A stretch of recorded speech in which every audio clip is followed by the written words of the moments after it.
Shalom Bapak Ibu Saudara sekalian. Eh, Senang sekali bisa mendapatkan kesempatan untuk menyapa saudara, menguatkan saudara sepelayanan yang telah memberikan hidup untuk melayani di berbagai tempat di komunitas pesat secara nasional. Bersyukur buat setiap hal yang Tuhan berikan bagi kita, dan dalam keyakinan saya secara pribadi bahwa kita senantiasa mengandalkan Tuhan di dalam setiap keputusan-keputusan yang kita ambil, bahkan setiap apapun yang kita lakukan setiap hari. Hari ini saya akan berbagi tentang satu hal yang penting, mengingat ini juga adalah bulan Desember, bulan yang selalu dinanti-nantikan oleh orang Kristen dimanapun mereka berada, dan tentu saja sangat berkaitan dengan kelahiran Tuhan kita Yesus Kristus, di mana kelahirannya dan kehadirannya di atas dunia telah memberikan kepada kita harapan yang baru, telah memberikan kepada kita satu keyakinan untuk bersandar dan percaya kepadanya sebagai satu-satunya penyelamat kita di atas dunia.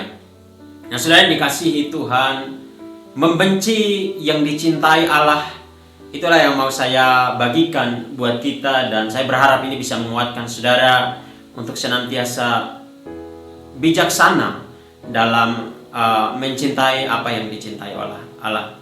Mengapa demikian? Karena bisa saja kita membenci apa yang dicintai oleh Allah. Pada umumnya mungkin kita sempat dipengaruhi oleh pemahaman-pemahaman yang menurut saya tidak sesuai, tak kala kita memutuskan untuk melarikan diri dari persoalan-persoalan dunia, tak kala kita memutuskan untuk berlari meninggalkan dunia.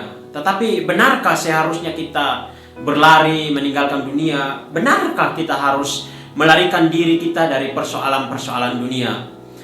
Pemahaman yang mungkin seringkali menjebak kita untuk memutuskan kita tidak menjadi serupa dengan dunia ini.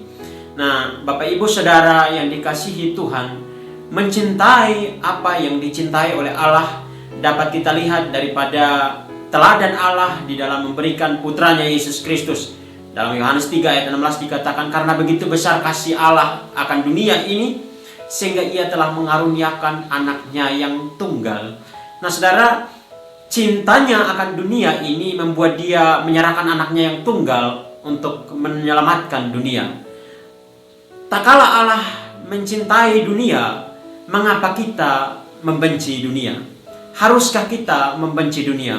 Apakah dengan membenci dunia atau menjauhi dunia atau melarikan diri kita dari persoalan-persoalan dunia, kita dapat mendekatkan diri kita kepada Allah, atau justru kita sedang membenci apa yang dicintainya?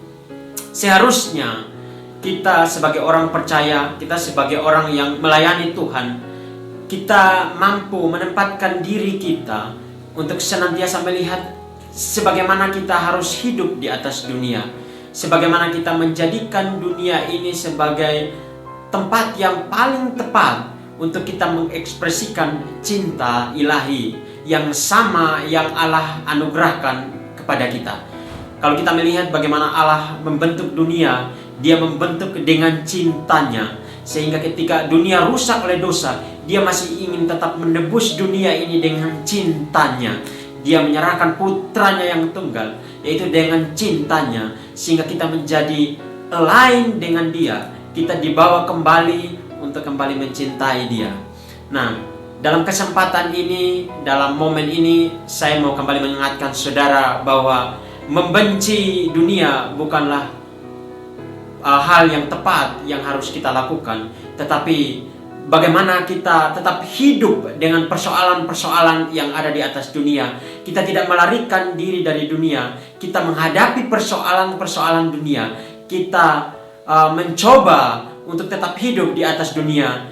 Itu sama dengan kita mencintai akan Allah. Kiranya di momen Natal ini, di kesempatan ini, melalui perenungan ini, kita senantiasa melihat diri kita, kita mengevaluasi diri kita untuk senantiasa belajar menghadapi setiap persoalan yang kita hadapi, masuk ke dalam dunia dan mencintai apa yang dicintai oleh Allah. Tuhan Yesus memberkati.